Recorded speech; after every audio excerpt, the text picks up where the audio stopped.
Me acompaña en estos momentos la CEO de Addo. Ella es Ayesha Khanna. Ayesha, hello, good morning. Thank you so much for attending us. Hi, thanks for having me here.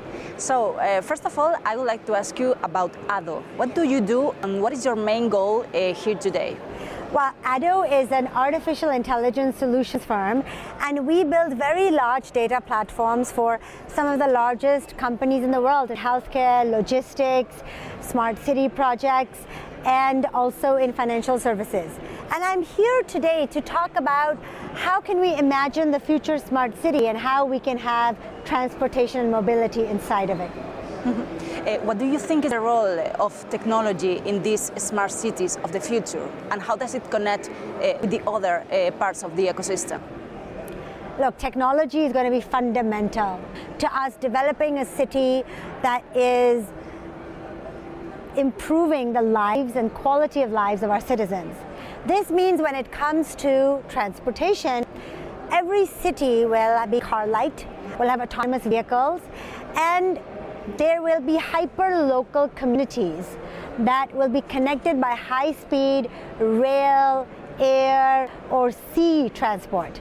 And for that, in order to have that kind of optimized transportation between local cities and then having a lot of pedestrian, car light, connected automobiles within the community, we'll need a lot of data and technology. Mm-hmm. And how do you see the connection and the link between citizens and these smart cities? Because when we talk about the mobility of the future, we usually think about these autonomous cars, for example, and the ways that we use to move from point A to point B, but it is a whole system here that we're talking about. Yes, well, look, I think it's so important for citizens to come first. I'm so glad you asked that question, because people talk about technology, but actually a smart city is about people. And there are a couple of things that are important. First of all, it's very important for people to be given the opportunity to minimize their mobility needs.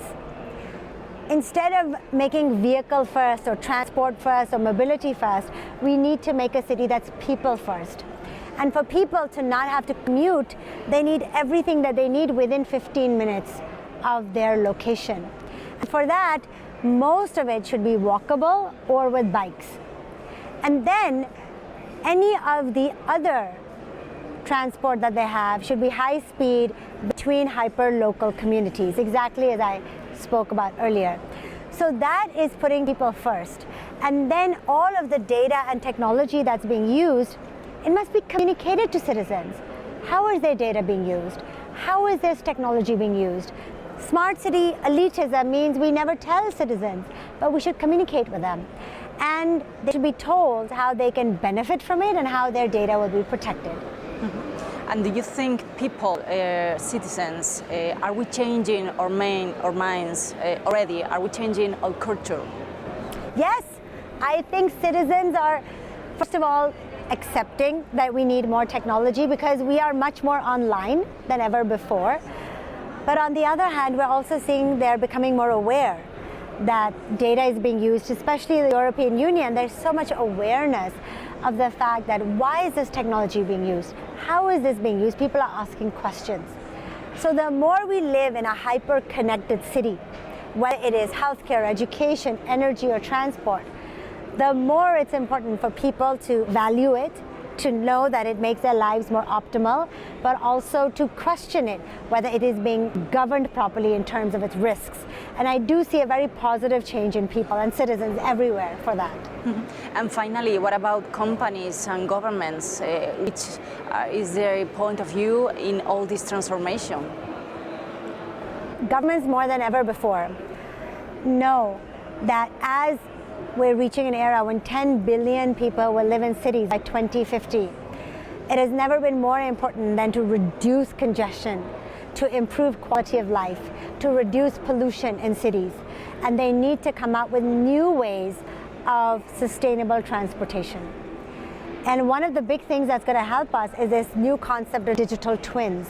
If you just look at a country like Indonesia, in Jakarta, which is so congested with traffic, they're using digital twins to make entirely new railway corridors.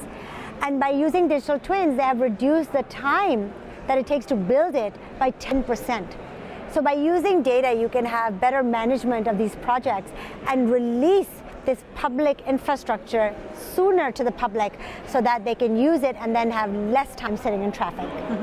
One last question. You've mentioned Indonesia and Jakarta. Could you give us another examples of cities from our viewers to see this change? I think a great city is Singapore, where I came from. Singapore has been using intelligent traffic management systems for years. And now it's building entirely new districts that are car light and will have autonomous vehicles. And its entire roadmap is on the Land Transport Authority website. It's going to be done in 3 phases. People are going to not own their own cars. They're going to be walking or they're going to have bikes. And instead, when they do take transport, it will be with autonomous vehicles.